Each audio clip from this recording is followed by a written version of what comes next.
Hi everyone, this is Athena from Courage Coaching. Thank you so much for stopping by today.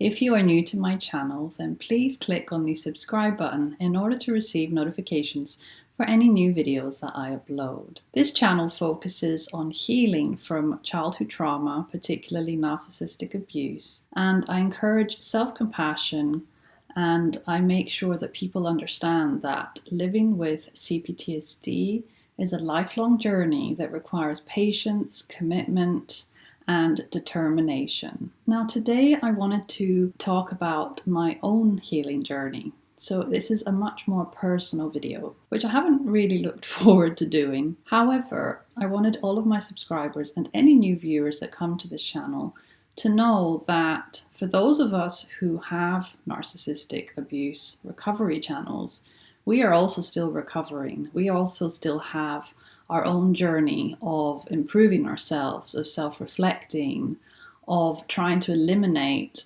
destructive patterns of behavior that we may have picked up in our childhoods. And the key to recovering from narcissistic parental abuse is to be self-aware. We have to be able to observe our thoughts, our mind, how we react to things, and this will help us start healing. If we aren't able to observe our own thoughts and the way that our mind works and the triggers that we have, we are not going to be able to make progress. This is very, very important. Now, in my childhood, I had two narcissistic parents. They were never formally diagnosed, obviously, by a therapist because they would never choose to go to a psychologist to get diagnosed. However, through many years of my own therapy, I realized that my parents both had some sort of personality disorder. I believe that my mother is a mix of narcissistic and histrionic personality, whereas my father is a mix of narcissistic and borderline personality, with some traits of antisocial personality. My father had some sadistic traits, unfortunately. And my mother is more a covert narcissist, in my personal opinion, because of the ways that she played the victim, because of how fragile she is, because of how introverted she is, and generally in the way that she has always behaved. I also have a brother with special needs, and because he had certain disabilities, my mother focused all her attention on him, and I felt very, very left out growing up. I was parentified from a very young age in helping my brother, supporting my brother, making sure that my brother was taking his medication. And my mother admitted this to me. She said it was so much easier having you there to help because I wasn't coping. My mother admitted that she was very unhappy in her marriage, that she was struggling being an expat in a foreign country, and she was very, very depressed and anxious a lot of my childhood, and this had a huge impact on me, because I ended up becoming very codependent, and I learned that my mother's emotions and my mother's well-being were much more important than my own feelings and my own emotions. So from a very young child, I unfortunately didn't get many of my emotional needs met. I remember when I was around 6 or 7 years old, I had this fantasy that my real parents were somewhere out there, and that they were going to come and save me from the family that I already had. And you can imagine as a young child how much shame I felt for even thinking this, or for even considering that the parents that I actually had weren't my real parents. I, of course, never shared this with anybody, and I kept this to myself because on the outside, my family was normal. On the outside, all of our physical needs were met. Everything looked good. We had enough money. We had good schooling. Our outward appearance was always very good. And my parents were very likable in the community. They both had friends. We always had other children around for birthday parties. So the family looked pretty normal, right? But unfortunately, I didn't feel loved as a child. I felt this intense, intense pain, this intense emptiness inside me. I was a really sad child. I was a very shy child, and I didn't know why. I felt different to all my other friends. I couldn't understand why. So of course, when you're a young child, you internalize this and you actually think, well, there must be something wrong with me. It must be me, otherwise Why would I feel this way? My mum must love me. How is it possible that she doesn't? She just wasn't able to express that love in a healthy, mature way. She was very emotionally immature. She had her own traumas, her own insecurities, her own unhealed wounds. And she just wasn't able to truly be there for me. She wasn't able to nurture me. And I remember very, very much that when my mother would hug me, I didn't feel comforted by her hugs. When I was a little bit older, so around 8 or 9 years old, I imagined this prince arriving on a horse and taking me away and giving me all this love and attention, and then we lived happily ever after. Again, as a child, you can imagine that that's a bit of a strange thought to have. But the older I got, the more I started looking outside myself to fill this intense void that I was feeling as a child. So, of course, I would look at potential partners. In my teens, I would become overly focused on boys that I fancied. But I felt this insatiable, desperate need to be loved. And I knew that this couldn't be normal because it was like an addiction. I was addicted to any attention that I would get from any boy. And I felt that this was really weird because my friends weren't like that. We would talk about boys, we would talk about having a boyfriend, but it was never this desperation, that you'll die if you don't have that person's attention. It was extremely, extremely unhealthy. Now, my father was successful in his business. He was an architect and he was always at work. But he did make the effort to spend time with my brother and I when we were younger, and he would take us out fishing, and we would play basketball with some of the friends from school.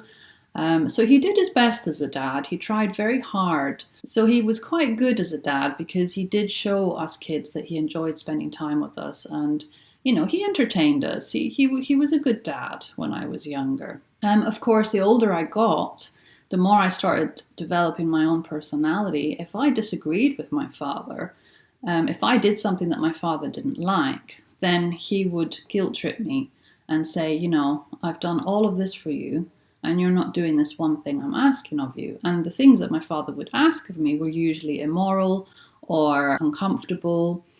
And I didn't feel right about that. I didn't feel that this was good behavior. I didn't feel that I wanted to be doing these things that I felt were uncomfortable for me. So when I was a teenager, my relationship with my dad started changing. And when I finished school, my parents got divorced. My father was already seeing this other woman who was 6 years older than me. So that was extremely traumatic.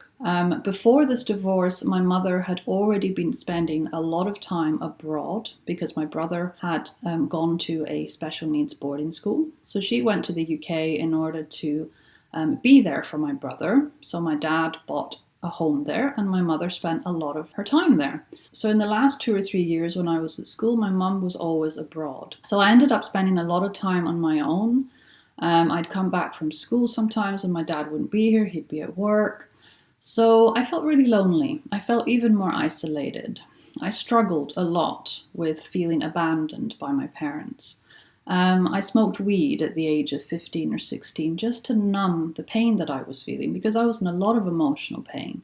I was feeling very depressed. At this point in my life, I hadn't developed anxiety yet, so I wasn't really anxious about things because I guess in many ways I would dissociate or I would numb myself with smoking or I would do other things that would, I guess, help. I did create a lot of artwork. I wrote a lot of poetry as ways to cope. I did my best. I did my best to survive that period of my life, which was really, really difficult. When I finished school, I had a whole summer on my own here in Greece. Now, summers here in Greece are extremely hot. Everybody goes away. So I ended up spending 3 months in our home completely alone. My mother was already in the UK, grieving over the fact that her marriage had come to an end. My father was out with his girlfriend. I was basically never speaking to anybody. I didn't really have anyone there to ask me how I was or to keep me company. I saw maybe my friends once or twice that summer, but for those whole 3 months, I was mostly alone. And I think it was the TV that kept me company. It was the one thing that I always had on, so I wouldn't sit in that silence and feel this intense neglect that I felt. It was a really, really hard summer, and it was the summer before I left to go to uni. And then eventually I left Greece. I went to the UK to do my art degree. I struggled very much with feeling quite depressed when I was there, feeling different to other people. I had a lot of problems with my mental health, so I kept seeking out counsellors. My mother was very depressed and was always on the phone crying and telling me how horrible she felt and how sad she felt that her and my dad were getting a divorce. So I was basically her therapist, her emotional crutch throughout that time. And I've always been that to my mother. I have always been the person that she has burdened with all of her problems. And this was from a very young age, and it was very, very unhealthy because I was just a child. So anyway, I struggled through uni. I had a very unhealthy relationship with a guy for a couple of years who I think was quite narcissistic, a bit like my dad. My dad even met him and said, you know what, I really don't like him. He's too cocky. He reminds me of myself. So yeah, that was fun. My dad got married to this woman that I really didn't like. She was very, very money focused, and she felt threatened by me. So my dad married her without actually inviting me to the wedding. So that was really weird. I didn't actually know he was getting married until he told me the day before. And this was at a time where I was in the UK and he was in Greece. So that was very strange. So anyway, yeah, he got married to this woman. I begged him to not have children with her because then he would be tied down. So that relationship ended up being a 20-year marriage. And yeah, I basically lost my dad the day that he married her. She was extremely controlling. And I wasn't really able to have a close relationship with him, not in the way that I wanted to, because I was trying to repair our relationship. It had been quite difficult throughout my teens. So yeah, I managed to get my degree with a lot of difficulty, with a lot of tears. I developed agoraphobia when I was at uni. I had a lot of different illnesses. I smoked too much. I had pneumonia. I really wasn't very well. I think this was a time in my life where I was really, really unhealthy. But I successfully managed to quit smoking when I was 22, so I'm very proud of that. And then I moved to London. I started a jewellery business, so I started designing and selling jewellery, and that was around 5 or 6 years that I did that. And alongside that, I also worked as a nanny. I really enjoyed being part of a family. And in that time, I realized actually how normal families are supposed to be compared to my family. I felt a great sense of comfort being in a family that was loving and caring. So that was a wonderful experience for me. I was in a relationship at that time for about 3 years, but unfortunately that relationship had to end, although I really, really didn't want it to end. I had my first breakdown, unfortunately, and I had to be put on antidepressants because I wasn't sleeping, I wasn't eating, I couldn't function, basically. So that relationship ended, and I was really at my worst. I was rock bottom at that point in my life. I realized that all the relationships, friendships that I had were really dysfunctional. So I was very much alone, and it was me and my therapist, and that was it. I asked my mum to support me when this relationship fell through. However, she was only able to tell me how pathetic I was being for being upset that this relationship had come to an end. And this was basically my mother's way of supporting me. So you can imagine, right? You're on the floor, you're literally at your worst, and your mother tells you you're pathetic. You know, that was something that I couldn't get my head around. I couldn't understand at the time. But looking back on it now, I realized that she was projecting her own inability to cope with emotions onto me. She was projecting all her own stuff onto me instead of truly being there for me. But I just remember at that time thinking, you know what? I'm so alone. I don't have any close friends. I only have my therapist. I have a mother, but she can't even support me. So it was a horrible time. I remember dragging her to therapy thinking, right, let's do some therapy. Maybe the therapist can help us. And I remember the therapist at the time telling me, your mother is ill. Like, she has no self-awareness. She does not want to work on herself at all. So don't bother trying. And yeah, that was fun. Yeah, so I got over that breakup, that breakdown. I was on medication. I realized in therapy that I had codependency, so I was doing recovery on that, going to different CODA meetings. So that was very helpful as well. I did a lot of really good work in therapy and got myself stronger. Unfortunately, then I was sexually assaulted by somebody, so that was really hard to deal with. So my already really bad trauma symptoms got worse, so I had PTSD related to that for a while. So yeah, it wasn't a good time. It wasn't a good time at all. Eventually, I decided that I didn't want to live in the UK anymore. I'd had enough of London. My father had said to me that he was considering divorcing his wife, and he said that if you come to Greece and you live here, then I will divorce her. And I was very, very happy about that. I thought, wow, that means that I might be able to have a relationship with my dad again. So I left London, went back to Greece to support my dad with getting divorced. And that was quite a nightmare because his attempt at leaving his wife was extremely toxic. And then she blamed me for it. And she smashed all my things, and I wasn't able to actually stay in my dad's house anymore, so he had to find a flat for me somewhere. And this was right at the beginning when I just moved back to Greece after, 10 years of living abroad. So it was a very shitty time. I then got caught up in this armed robbery at a post office, funnily enough. That was extremely traumatizing. The guys that came in to rob the post office had guns, but in all honesty, I didn't think they would actually use the guns.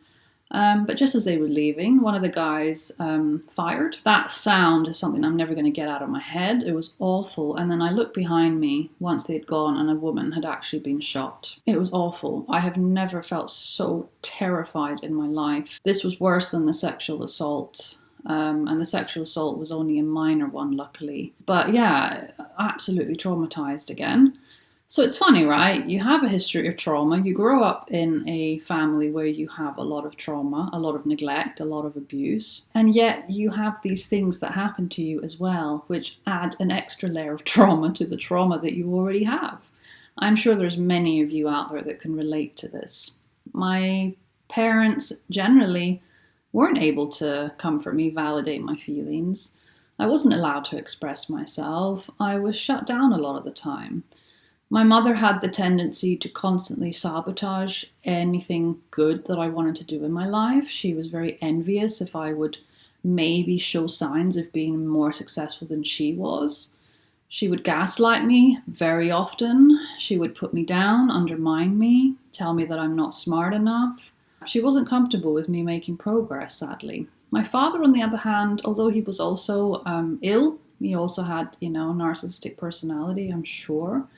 Was quite a positive man. He didn't ever tear me down. He encouraged me. He said, "You have very low confidence, but I believe in you." So that was helpful.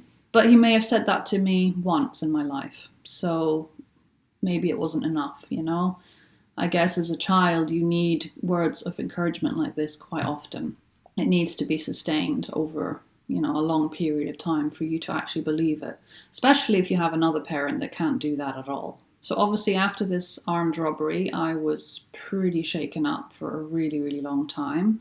But I had luckily found a job, so I was nannying again. I was nannying a child that had special needs, so it felt very rewarding. And luckily through this family, I met my husband. And this was completely life-changing for me. This was a whole new level of me recovering, of focusing on my recovery in a different way. I was in therapy at the time, and I remember when my husband first started showing interest in me, I didn't feel comfortable. He felt different. He didn't feel, like all my previous boyfriends, I guess.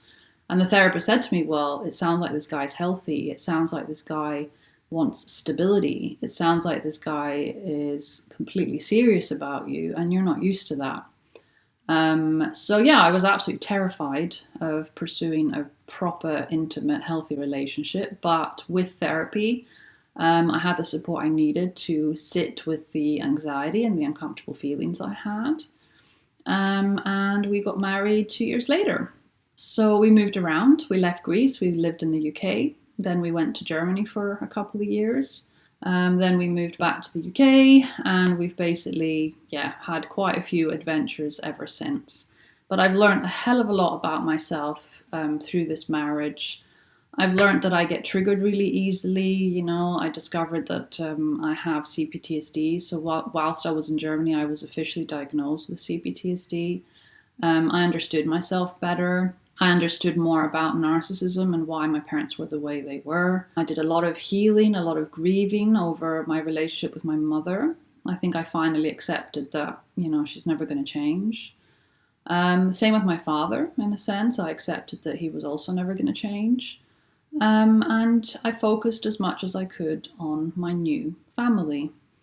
About 7-8 months after I got married, my dad attempted suicide, so that was another fun time. Yeah, my dad survived, but from that day onwards, he was severely depressed for a very long time because his wife was constantly demanding a lot of money from him.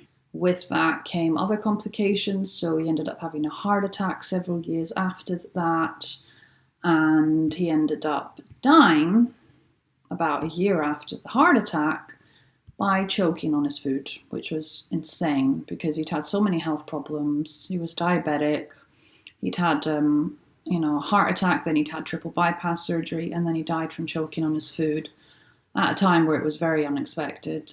So that completely threw my life into turmoil because I knew that this was going to be a period of my life where it would be hell for me, because here in Greece, when somebody dies, the system is so complicated.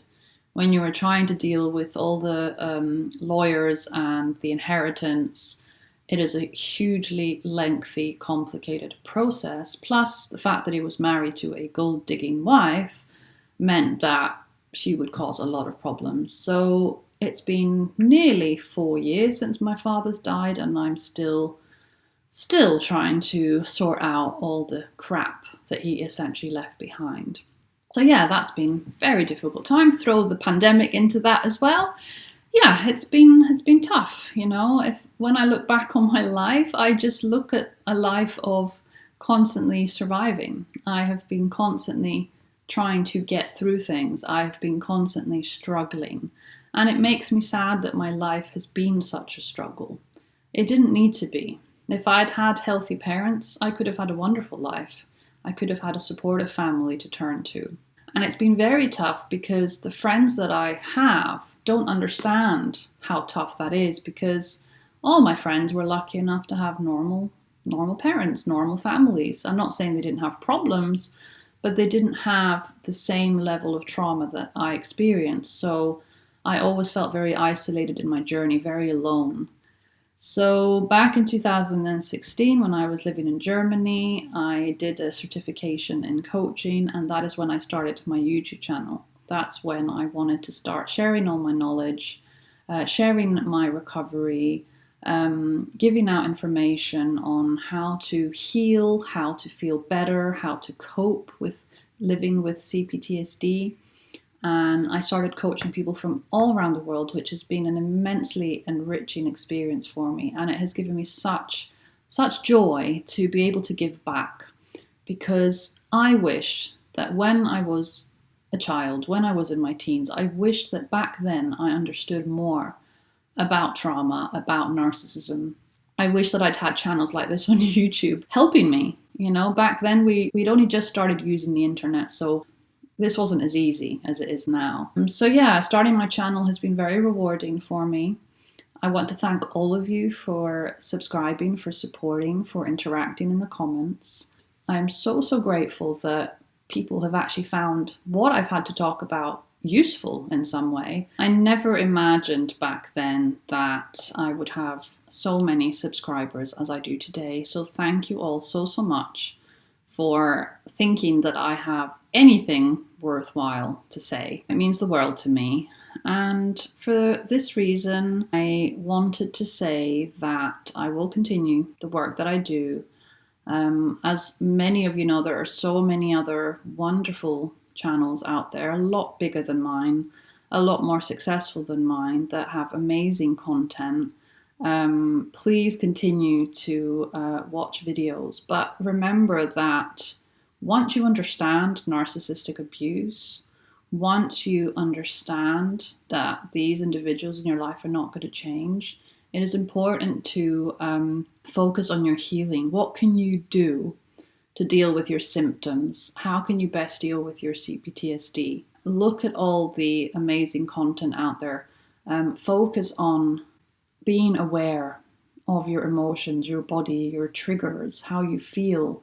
Look after yourselves, be self-compassionate.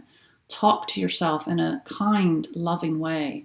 Don't internalize your parents' voice. Don't allow that inner critic to tear you down. Your parents may have done that to you most of your childhood, which means that this is second nature to you, but you can change that by putting in the work, by talking to yourself like a loving parent. So start the process of reparenting yourself. Start the process of being self-compassionate. This is something that I teach my clients when we have coaching sessions, but this is something that you can also do for yourself daily. It is so important in your recovery to nurture yourself, to have fun, to have positive experiences. Don't let your trauma define you. Don't let your trauma ruin everything.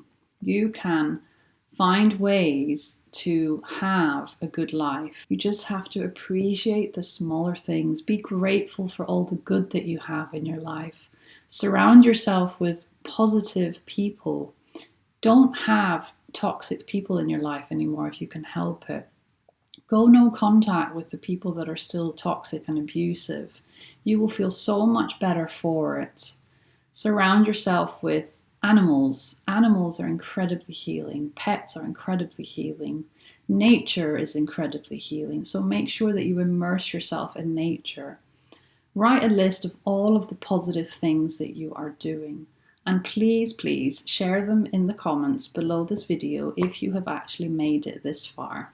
Thank you also so much if you made it to the end of this video. I really, really appreciate the time and the attention that you have given me today. I wish you all the best, and I will see you in my next video. Take care. Bye-bye.